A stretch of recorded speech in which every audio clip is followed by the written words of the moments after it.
আসসালামু আলাইকুম। কেমন আছেন সবাই? আশা করি যে যেখানে আছেন ভালো আছেন, সুস্থ আছেন। আমরাও আলহামদুলিল্লাহ অনেক ভালো আছি। তো উম ২-১ দিন ২-১ দিন যাবত এত পরিমাণ বৃষ্টি পড়তেছে যা শহর, গ্রাম সব জায়গায় অবস্থা অনেক খারাপ। আর যারা গ্রামে থাকে মাটির ঘরে তাদের অবস্থা তো আরো খারাপ। গ্রামে অনেকবার ফোন দিছি।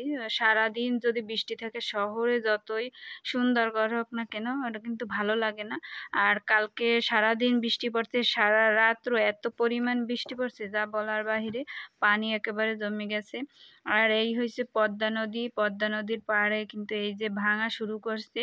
তো মূলত এই যে দেখেন এত পরিমাণ ভাঙা শুরু করছে, যাদের দোকানপাট ছিল সব কিন্তু ভাঙে একেবারে নদীতে চলে গেছে। আরও কিন্তু লোকজন যারা যারা ছিল সবাই, কারো কিছু আসলে করার নাই।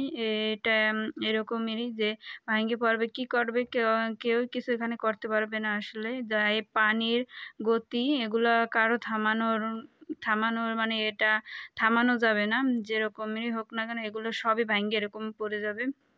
যাই হোক, আল্লাহ তাআলা সবাইকে বিপদ মুক্ত করুক। আর এই বৃষ্টিতে এত পরিমাণ পানি, যা বৃষ্টি একটু থামে আবার ঝুম করে এত পরিমাণ বৃষ্টি পড়ে। তো লোকজন দাঁড়ায় দাঁড়ায় সবাই দেখতেছিল, কারো হাতে কিছু নাই আসলে। যা যা বিল্ডিং ছিল ওগুলোও ভাঙ্গে ভাঙ্গে পড়তেছিল সামনে এই পাশে।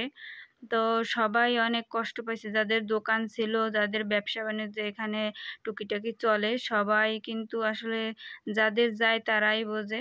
যাই হোক, আল্লাহ তাআলা যেন সবার দিক তাকান, সবার সাহায্য করে, ধৈর্য ধারণ করার তৌফিক দেন।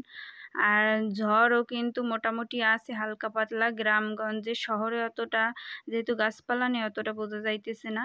তো এইখানে কিন্তু পদ্মা নদীর একেবারে এই যে পাড়টা সব কিন্তু ভাঙ্গে একেবারে চলে গেছে নদীর ভিতরে। আর এগুলোও সব মনে হয় যে আস্তে আস্তে যাবে, যেরকমের ভাঙা শুরু করছে। তো সবাই তো দোয়া কালাম পড়তেছিল, আল্লাহ বিল্লাহ করতেছিল। এখানে এই যে ভাঙা শুরু করছে আস্তে আস্তে কিন্তু সবই ভাঙ্গে যাইতেছে। সবাই দাঁড়াই দাঁড়াই দেখতেছিল, সবাই একটু সাহায্যের জন্য সবাই ওয়েট করতেছিল যে কারা কেউ আসবে, কিন্তু এখানে তো এরকমের কোনো সাহায্য করার মতো কিছু নাই। যাই হোক, কত দূর যায় আপনারা অবশ্যই ভিডিওটা দেখবেন। আর ভিডিওটা যদি ভালো লাগলে অবশ্যই লাইক শেয়ার সাবস্ক্রাইব করবেন, কমেন্ট করে অবশ্যই জানাবেন।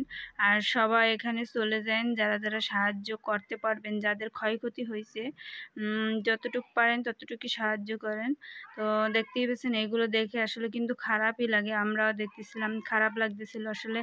যাদের যায় তারা অনেক একজনের কষ্ট আর একজন কোনোদিন বুঝবে না।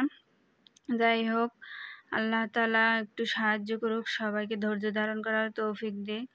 এরকমের ভাঙ্গে ভাঙ্গে পড়তেছে সব কিছু, নদীর ভিতর চলে যেতে, ঘর বাড়ি যা যা ছিল, দোকানপাট, বিল্ডিংও কিন্তু ভাঙ্গে পড়তেছিল। ওই পাশ থেকে দেখেন ওই যে কোনা থেকে ভাঙ্গে পড়ছে।